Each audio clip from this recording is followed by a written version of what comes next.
بسم اللہ الرحمن الرحیم۔ ہم آج کے ویلاگ میں بھی جو پرسوں محسن نقوی صاحب نے بات کی 30 جولائی کو، اور پھر اس سے اگلے دن 31 جولائی کو D G I S P R نے ان کے بیان کی توثیق کی کہ انتظامی یونٹس ہمیں بنانے پڑیں گے اور گڈ گورننس کے لیے ہمیں کچھ نہ کچھ کرنا پڑے گا۔ اب بات یہ ہے کہ D G I S P R صاحب کا بھی اس معاملے سے کوئی تعلق نہیں ہے کہ پاکستان کے کتنے انتظامی یونٹس ہونے چاہیے، یا D G I S P R جیسے اسپوکس پرسن ہیں فوج کے ادارے کے، تو بیسیکلی تو وہ فوج کی ترجمانی کرتے ہیں، ان کی اپنی سوچ کوئی نہیں ہے۔ لیکن ان کی طرف سے محسن نقوی صاحب کے بیان کی حمایت کرنا ایک ہمارے خیال میں نامناسب چیز ہے۔ اس کی وجہ یہ ہے، وہ وجوہات ہم آپ کے سامنے ابھی رکھتے ہیں۔ سب سے پہلی وجہ تو یہ ہے کہ اسٹیبلشمنٹ نے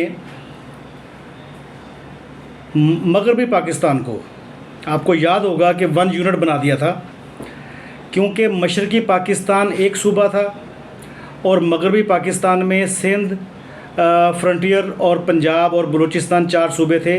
ان کو ملا کر مغربی پاکستان میں ایک صوبہ بنا دیا تھا تاکہ مشرقی پاکستان کے ساتھ کچھ مناسب یا متناسب طریقے سے سیٹوں کی تقسیم ہو سکے۔ یہ ان کی خواہش تھی، بیسیکلی یہ اسٹیبلشمنٹ کی خواہش تھی۔ اس وقت کی اسٹیبلشمنٹ جنرل ایوب خان کے کنٹرول میں تھی، لیکن اس 1 یونٹ بنانے کا جو الٹیمیٹ رزلٹ نکلا، جو اس کا منطقی نتیجہ نکلا، وہ مشرقی پاکستان یعنی کہ بنگال کی پاکستان سے علیحدگی کی صورت میں نکلا، اور وہ 1 یونٹ بنانے کے 10 سال کے اندر پاکستان سے الگ ہو گیا۔ حالانکہ مشرقی پاکستان کی آبادی مغربی پاکستان سے زیادہ تھی، جو مغربی پاکستان کا 1 یونٹ بنایا تھا اس سے زیادہ تھی، اس کے باوجود ان لوگوں کو حقوق نہیں مل سکے اور وہ ہم سے الگ ہو گئے۔ اب یہ بات کر رہے ہیں 28 صوبوں کی۔ اب اسٹیبلشمنٹ کا جو نمائندے ہیں محسن نقوی صاحب، وہ بات کر رہے ہیں 28 صوبوں کی۔ 28 صوبے بنانا کوئی یعنی کہ کوئی اتنا آسان نہیں ہے۔ جس طریقے سے انہوں نے بات کر دی ہے، انہوں نے بات کر کے، محسن نقوی صاحب نے بات کر کے 28 صوبوں کی بات کر کے دراصل پاکستان کے عوام کو اور پاکستان کی سیاسی جماعتوں کو ایک ٹیسٹر لگایا ہے کہ وہ پاکستان کے عوام کا اور سیاسی جماعتوں کا جو اس میں رویہ آئے گا، جو اس میں وہ ریزنٹمنٹ شو کریں گے، مزاحمت شو کریں گے، اس کو وہ میئر کرنا چاہتے ہیں۔ جیسے ہم نے پہلے عرض کی کہ 28 صوبے بنانا کوئی معمولی بات نہیں ہے۔ آپ میں اتنی کیپیسٹی نہیں ہے، نہ آپ کی پارلیمنٹ میں اتنی کیپیسٹی ہے، نہ خود آپ میں اتنی کیپیسٹی ہے۔ آپ نے بے شمار طریقے سے کوشش کی پاکستان میں اپنی اتھارٹی قائم کرنے کی۔ ابھی تک آپ کی اتھارٹی قائم ہے، لیکن مکمل اتھارٹی آپ کی قائم نہیں ہے، کیونکہ آپ بہرحال اب بھی سیاسی جماعتوں کی طرف، سیاسی قائدین کی طرف آپ کو دیکھنا پڑتا ہے۔ آپ آل ان آل نہیں ہیں، آپ کو پارلیمنٹ کی طرف دیکھنا پڑتا ہے۔ اگر ہم یہ بات کریں کہ جناب آپ نے جو 28 صوبے بنانے کی بات ابھی کی ہے، کیا وہ ممکنات میں شامل ہے؟ تو ہمارے خیال میں یہ ممکنات میں شامل اس لیے نہیں ہے کہ اس میں سب سے پہلے تو آپ کو آئین میں ترمیم کرنی پڑے گی۔ آئین میں ترمیم صرف آئین میں ترمیم نہیں ہے، 18ویں ترمیم کو مکمل طور پر ختم کرنا پڑے گا۔ اس میں وسائل کی تقسیم صوبوں کے درمیان، NFC ایوارڈ کی تقسیم، پانی کی تقسیم، وسائل کی تقسیم. کیا آپ سمجھتے ہیں کہ آپ اس وقت اتنی کیپیسٹی میں ہیں کہ آپ پاکستان میں 28 صوبے بنا سکیں، یا آپ سیاسی جماعتوں کو اس چیز پر راضی کر سکیں؟ سیاسی جماعتیں جو ہیں وہ بہرحال پاکستان کے عوام کی نمائندہ جماعتیں ہیں.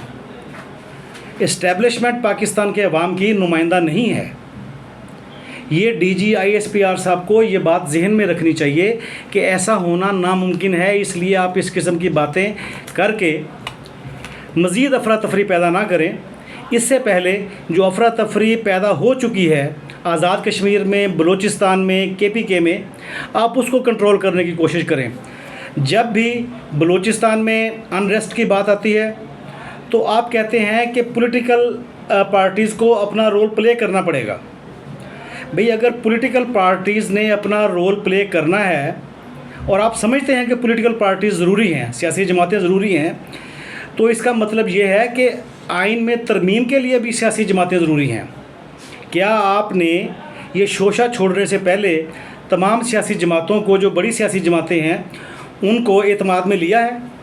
آپ محسن نقوی صاحب کے بیان کی تائید تو کر رہے ہیں، لیکن آپ یہ نہیں بتا رہے کہ آپ نے اس کے لیے کوئی ہوم ورک کیا ہو، آپ نے پولیٹیکل پارٹیز کے ساتھ کوئی نیگوشیٹ کیا ہو، یا سیاسی جماعتوں کے سامنے یہ پروپوزل اپنی رکھی ہو. جیسے ہم نے کل کے ویلاگ میں یہ عرض کی تھی کہ پہلے تو صرف اور صرف 2 یا 3 صوبوں کی بات ہوتی تھی، ہزارہ کی، سرائیکستان کی، کراچی ایریے کی، کہ جناب وہاں پر صوبہ ہونا چاہیے اردو سپیکنگ بنیاد پر. تو اب تو آپ نے 28 کی بات کر کے جو جائز صوبے بننے چاہیے تھے اور ان کے جو سپورٹرز تھے ان کو بھی آپ نے خاموش کروا دیا ہے. کہ کیا آپ سرائیکستان کے بھی مزید حصے بکھرے کریں گے؟ کیا آپ سندھ کے مزید حصے بکھرے کریں گے؟ کیا آپ KPK کے بھی مزید حصے بکھرے کریں گے؟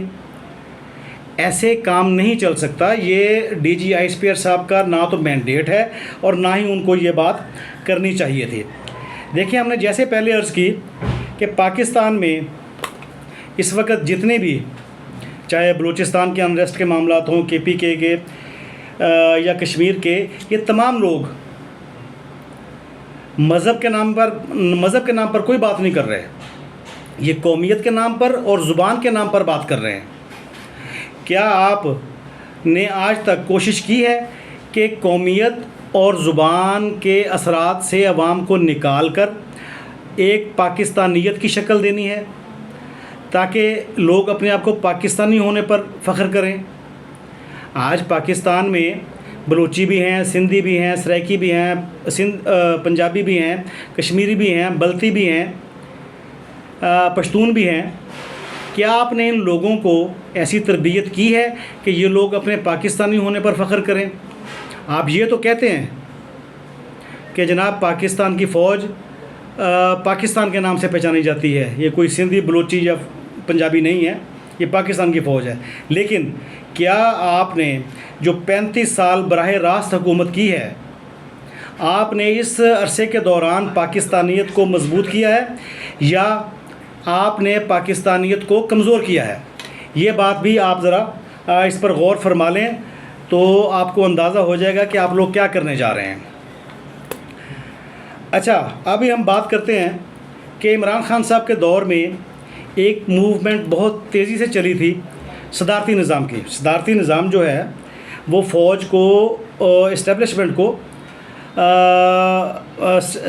کے لیے ایک اچھی چیز ہے، اس کے مفادات کے لیے اچھی چیز ہے. میں وہ لفظ میرے ذہن میں نہیں آ رہا جو یہاں پر بولنا چاہیے. اس کا مفاد صدارتی نظام میں ہے.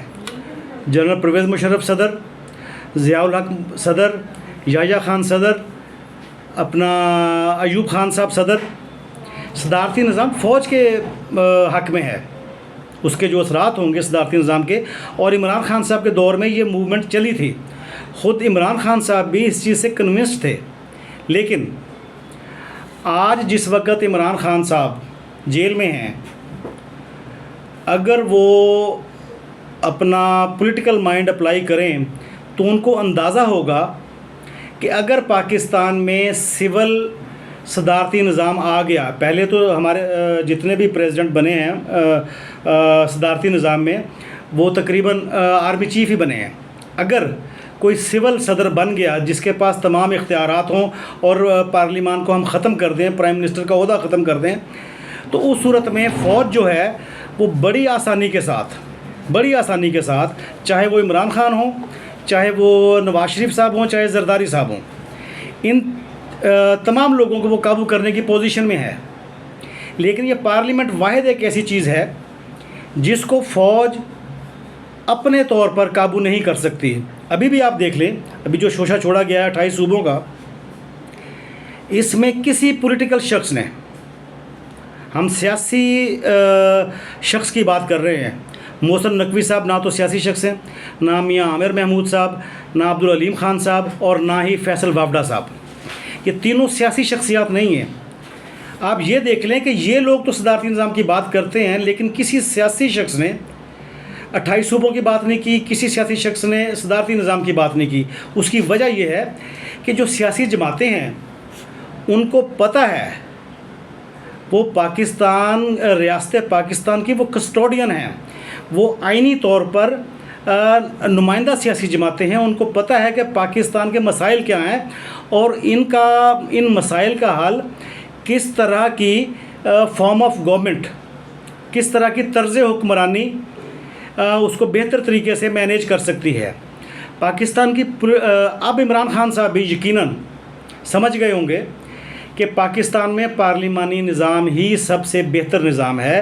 اس کی وجہ کہ اگر کوئی صدارتی نظام پاکستان میں آ گیا آئینی طور پر، تو اس کو قابو کرنے کے لیے اسٹیبلشمنٹ کی ایک بندوق ہی کافی ہوگی، چاہے وہ عمران خان ہو، چاہے نواز شریف ہوں، چاہے زرداری ہوں۔ تو D G S P R صاحب کو اس قسم کی باتیں نہیں کرنی چاہیے جو ان کے مینڈیٹ میں نہیں ہیں، اور وہ اس پر عمل درآمد بھی نہیں کروا سکتے۔ یہاں پر ہم آج کا اپنا ویلاگ ختم کرتے ہیں، اور آپ سے ریکویسٹ کریں گے کہ اگر ہمارا ویلاگ پسند آئے تو اسے لائک اور شیئر کریں۔ Thank you very much.